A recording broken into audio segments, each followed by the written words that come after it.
Amara could no longer deny it. The weight of the phantom's presence had become unbearable. Each night, he appeared in her dreams, his tortured form dancing alongside her in a macabre duet.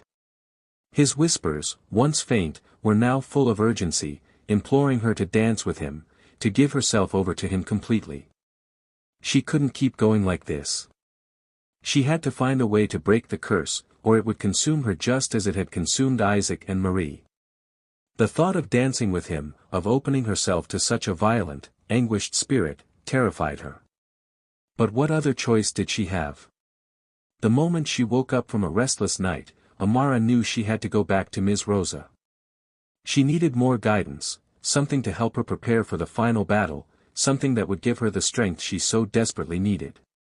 When she arrived at the healer's small shop, Ms. Rosa was waiting for her, as though she had known she would come.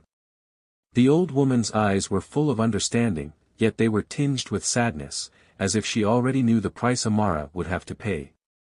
"You've come for answers," Ms. Rosa said, her voice calm but serious. "I knew you would.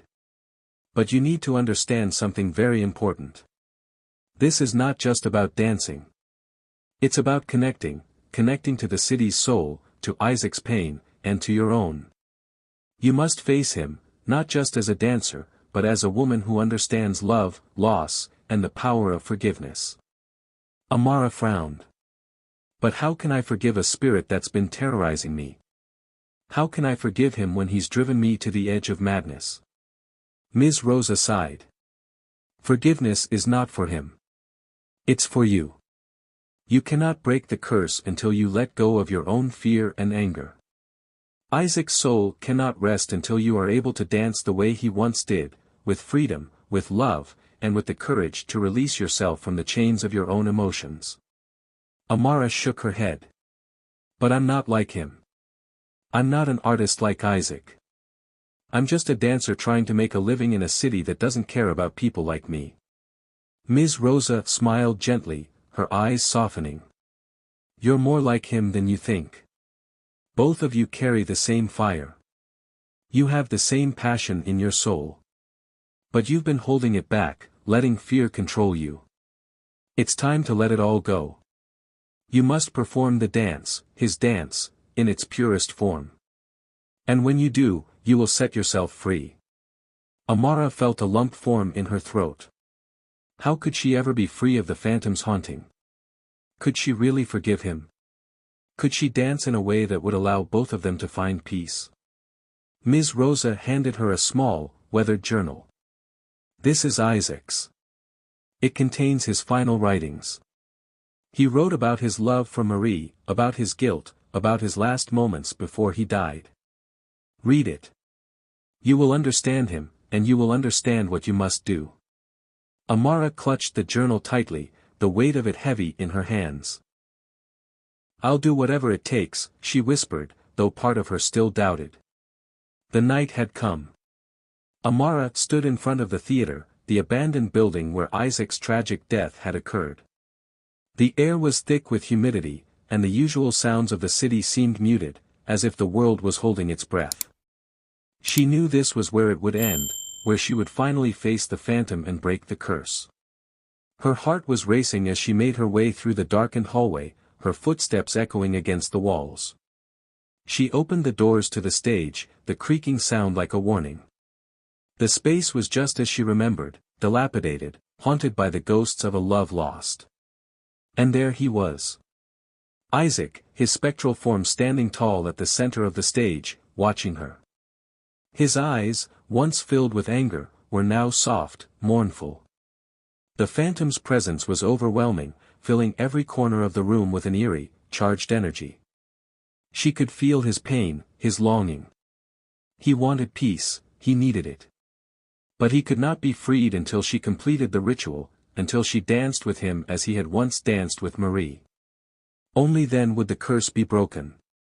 Amara took a deep breath and stepped onto the stage, her feet moving with a grace that felt foreign yet familiar. The music began to play, slow, haunting, a melody she had never heard but somehow knew. Her body followed the rhythm, the movements flowing through her as if she had no control over them. She was channeling Isaac's spirit, letting his energy move through her. And then, the phantom began to dance with her. It was a battle, a duel of wills. Amara's movements were wild and powerful, full of raw emotion, while Isaac's steps were controlled, desperate, as if trying to force her to submit to him. He wasn't just dancing, he was pulling at her, trying to make her feel the same anguish he had felt in life. Amara could feel his anger rising, the weight of his sorrow pressing down on her chest. She wanted to give up, to stop, but then she remembered what Ms. Rosa had said, "You must forgive him." She closed her eyes for a moment, allowing herself to feel what Isaac had felt, his love, his grief, his loss. And then she danced.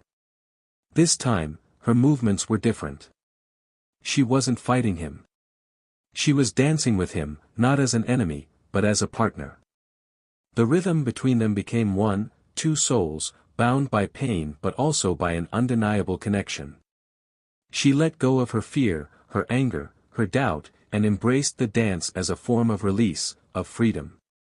Isaac's form flickered, his energy slowly dissipating as the curse began to break. With each graceful step, Amara's heart lightened, and the tension in the room faded. The phantom's shadow began to retreat, no longer seeking vengeance but redemption. Finally, with one last powerful movement, Amara spun, lifting her arms in a gesture of both surrender and triumph. The phantom vanished, leaving only the empty stage behind. The curse was broken. Amara collapsed to her knees, exhausted, but triumphant. The stage was silent now, the air still. The phantom was gone, his soul finally freed from its torment. She could feel the weight lift from her chest, the tightness in her limbs loosening. Tears welled in her eyes as she whispered, "I forgive you." She didn't know if Isaac had heard her words, but it didn't matter. In that moment, she understood. Forgiveness wasn't just for Isaac, it was for herself. She had faced her fears, confronted the darkness, and emerged stronger. The days that followed were peaceful. Amara felt a sense of renewal, both in herself and in her connection to New Orleans. The city, once a place of struggle, now felt like home.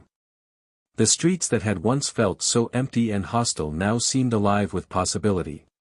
She danced, her movements freer than ever, no longer weighed down by the phantom's shadow.